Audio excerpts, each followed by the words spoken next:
Hello, and welcome back to the Create series, Season 1, Episode 19. I'm very excited to get started in this episode. Here in the yellow level, we're going to dig out behind these walls, put in a ginormous factory floor.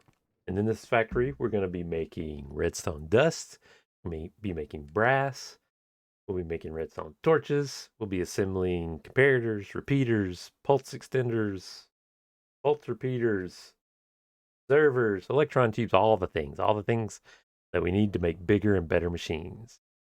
So the basic idea here in the center of the factory, we're going to have conveyor belt that runs around, and it's going to be like an assembly line kind of deal. That's where all the crafters that'll be assembling the final products will be on those belts, and they'll get and take items from those belts as they need materials and as they create products. Around the edges, we'll have some machines that make the pieces that are needed for the assemblers to assemble. And it's going to be all a smart system. So we'll have little buffers of inventory. And as things fill up, machines will shut off. As things run down, machines will turn back on. It'll be one happy, continuous factory. As for retrieving the final product, I haven't figured that out yet. But we'll get there. That probably sounds a little complicated, but it'll clear up as we build it. And the factory floor area is ready. Did I mention it was big? It's like really big. It's like I can fly around it and not run into anything big. In this area over here, yeah. Eager to start that excavation project? Don't be like this guy. Call 811 before you dig. Yeah, we'll work around that. Okay, so the first thing we're going to do is lay out the conveyor belt system. I've done math to know where this goes based on the sizes of the machines I want to make. So yeah, we'll see how that works out. I'll yell and scream later if it doesn't. I'm going to make the belt kind of wind through. You'll see why later. But it makes this system a little bit more complicated. Goes there.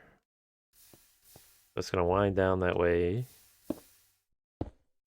And then it'll wind back this way.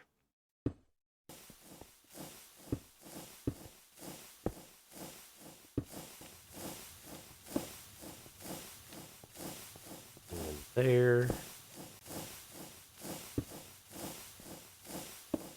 The reason I'm splitting them up in the middle, there's a certain amount that the belts can actually go. And this is longer than that amount.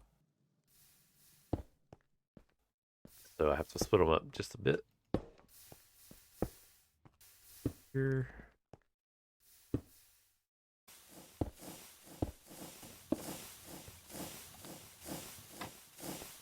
Okay, let's see if that works out. Okay, let's see if that is right. We'll find out shortly. Okay, so far so good.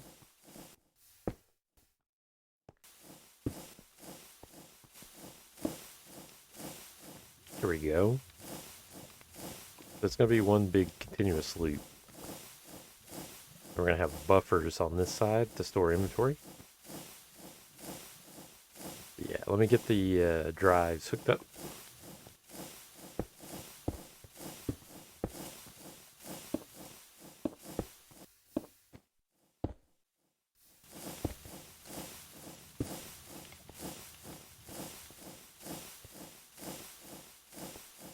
I think those are in the right spots to keep it all turning the same direction.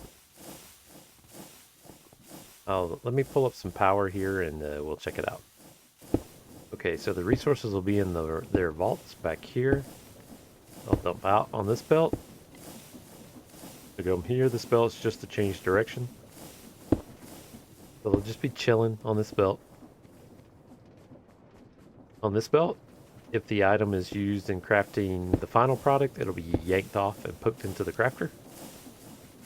On this belt, the crafter will drop the finished product, and then the finished product will just ride on around and back into its own vault. And that completes the loop. So here will be our vault buffers for each item. There'll be a 2x2 for each one, and the reason we're doing 2x2, we're going to have an output and an input. When this resource is needed, it will drop onto the belt, and if it doesn't get used, or it's dropped off by some other thing that creates that resource, it'll get sucked back into the vault. And then we'll have a lock system here that'll lock this funnel when we don't need the resource. I want to go ahead and put in the rest of the vaults.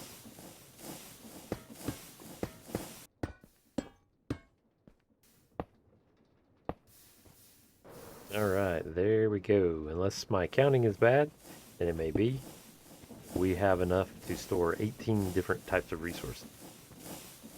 Okay, so I want to make the first machine that's going to make some resources. We'll start with the easy machine, the brass machine.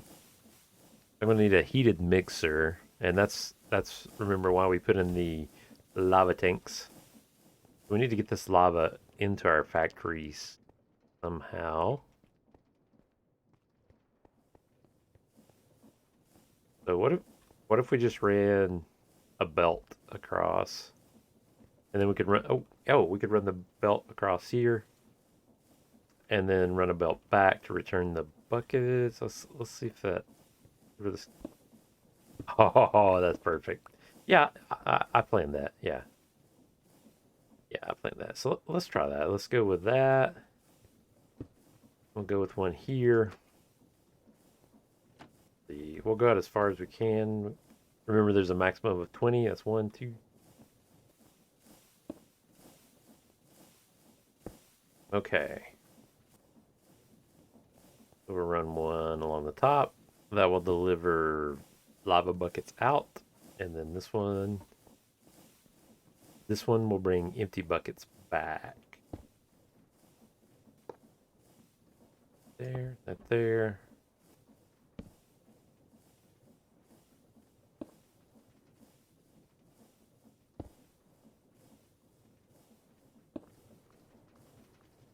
Oh, wait. Not ready. Fine, it's fine. Ugh, yeah, I don't want to throw buckets away. Okay. I can hold them for now. Alright, so we don't want the bucket to fly off the end here. So what we can do, I think, put that there. And then we'll limit what can go in there. Give me that. So we want, you can only take empty buckets. So that way we turn it on, the bucket should just line up. Yeah, that's just going to stop things from, yeah, I don't think I need that. So use an arm to put it back. Okay. So buckets come out and they will stop right there. And the empty buckets will go back this way. All right, let's turn it back on and see if that works. All right, buckets are going out. They should, that one's going back in. Perfect. Exactly what I want. All right, so let's build the first machine. It's going to be the simplest machine, the brass maker. But we'll hook up the whole system and it'll show exactly how it's all going to work. Okay, so that's just a mixer, heated mixer with zinc and copper. We'll make brass. So that's pretty much the machine. It hasn't been hooked up to power or anything yet, but we'll get to that. And then what we're going to do, once it dumps stuff out here, so what will happen, we'll have weighted ejectors here that are going to add ingredients into the mixer. One there. And one there. And that'll throw zinc and copper into the mixer. And then the brass will come out here.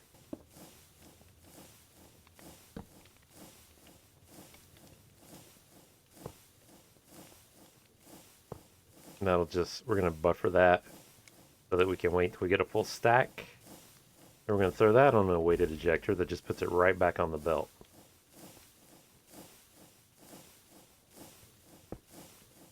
That's essentially it for this first machine. So I need to hook up an arm that can pull from this belt. Basically, the arm is going to pull from a couple of spots there and deposit to the blaze burner. And that will keep the heated mixer going. So by the way, I added another target here that's empty buckets so that the arm can take the empty buckets and stick them back on that belt. And they'll go back in and get refilled and come back out. Just a detail I didn't want to leave hanging there. Okay, so let's hook up power to the machine. So we're going to want to be able to turn the machine on and off because we're not going to be making these like all the time. So I'm going to go ahead and put in a clutch. We'll set it to off and then we'll hook up the power.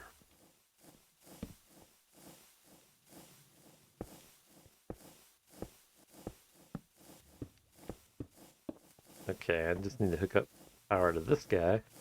Alright, let's just stick it in a box. My rotational power routing is probably not the best, but it works.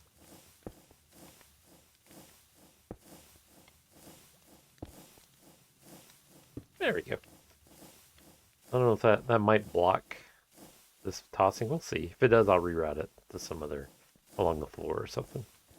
Alright, let's go ahead and hook up the power just to make sure that this works. We'll have to do a little work to get the raw ingredients in, but we can test the blaze burner thing. Yeah, there we go. It was fast, but it worked. Took a bucket, lit that, put the empty bucket there. It goes back into the system and it'll be recycled. I like it. The mixer. Oh, there's a problem. Easy fix. There we go. Okay. All right, let's work on getting the ingredients in. Just so I remember later, I'm going to label these. Copper goes here. Zinc goes here, and then we want to make sure we only pick up brass. Okay. So we need to pick up stuff from the belt, so we're going to use funnels for that. We only want them to pick up full stacks. Keep things efficient. Copper will go here. Zinc will go here. Now we need a storage area for these, so let's do... the first one will come to zinc, so we'll do zinc. We'll do copper. And when we're dumping out on the belt, again, we want to go full stacks for efficiency. Okay. And then for now, we want to lock those. That just keeps items from flooding out onto the belt. All right, we got to put some in. I'm just going to stick it in manually for now. Okay. Stack of that. Stack of that. We do need to store the brass. I'm just going to stick it in the last slot.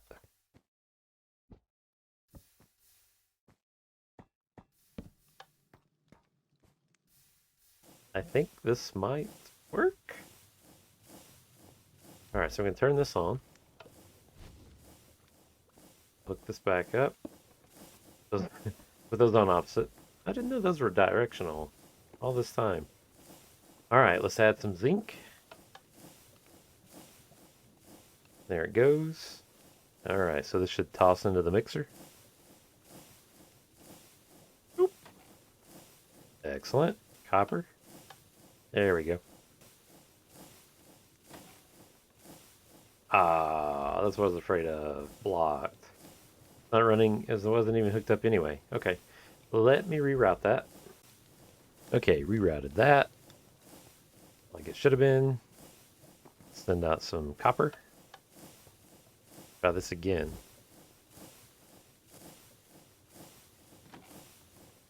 Much better. And now it's mixing up the brass. Oh, there's one stack onto the belt. And around it goes. It should get sucked into the storage area down here.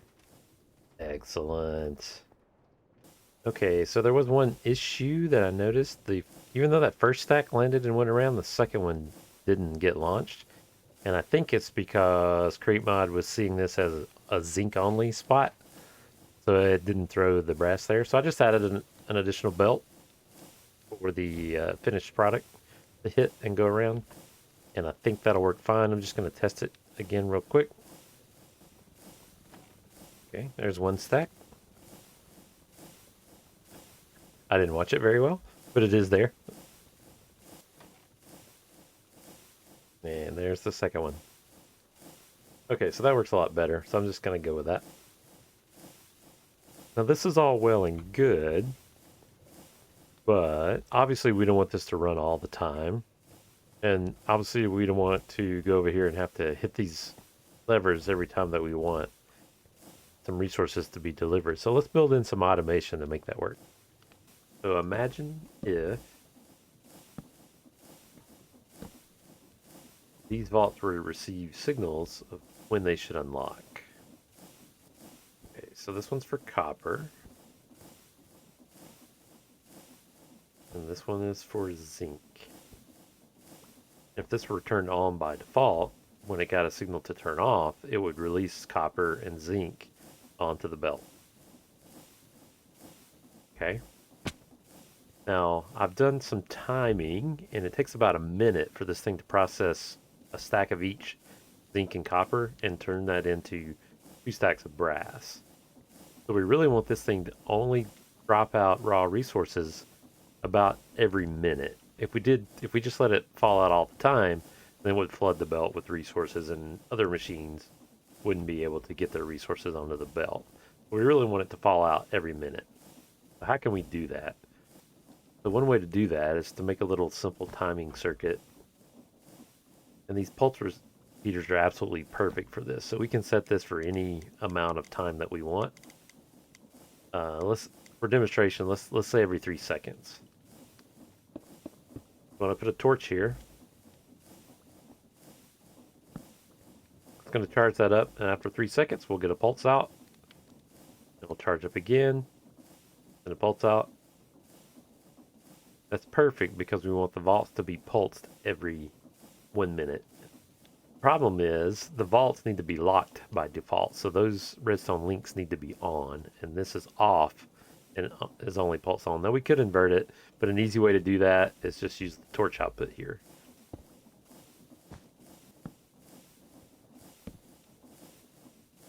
If we put this out here and we use this to send the signals for the zinc and copper, those are now on by default because this is on by default, and they blink off. Okay. So that should unlock these vaults every 3 seconds in this case. You can see them blink there. Okay, that's good. I'm going to crank this back up to 1 minute, which is the time we need. Okay, so this should do what we want, but again, we don't want this to run all the time, just like we don't want the machine to run it all the time. So let's put a switch on it with some wireless redstone. We set up a receiver for the brass machine. And we do the same thing here.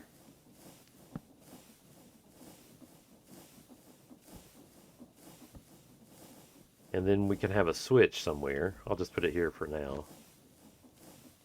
That controls that. Okay. So this is on by default, which means that this is locked, so nothing's spinning. And this thing continues to pulse. But since this receiver is turned on, the pulse won't happen because this is holding this in a high state, which means these are locked. Okay, I've loaded these with 2 stacks each. Turn our machine on. Okay, the mixer's running. The next time this thing fires, it should drop out a stack each of zinc and copper. There it goes. Alright, those should get tossed in the machine to start making brass. There's our first stack going to be stored. Here comes our next 2 stacks to be fed into the machine. And there, our brass is finished, and these are just in time to start the next batch. Perfect. I love it. So that should work great for manually controlling the machine. So let's say I turn the machine on and I walk away or AFK, And it keeps making brass and it keeps making brass, and our storage system fills up. What's going to happen then is we're going to have a ton of brass on the belt, taking up all the belt space and nowhere for it to go. So we want to turn the machine off when this vault fills up. And the way that we do that is with the threshold switch. Maybe when the system hits, say, 90%, then we'll switch down to this lower lane, which will output a high signal. Remember, the high signal will lock the clutch, turning the machine, and it locks the funnels. So let's say at 50%, if the vault gets below 50%, we'll switch back to the upper lane, which will unlock everything and let the machine run again. Okay, so all we need to do from there is add the redstone link with that same frequency, and we're fully automated with overflow protection. Okay, so that's one complete system. The entire factory is going to work exactly that same way. We'll have control logic to control flow of resources, of machines that can turn on and off either manually or when the vaults are full. It's going to be amazing. We made great progress in this video, and there's a lot more automation to come. Thank you so much for watching, and I hope to see you in the next episode.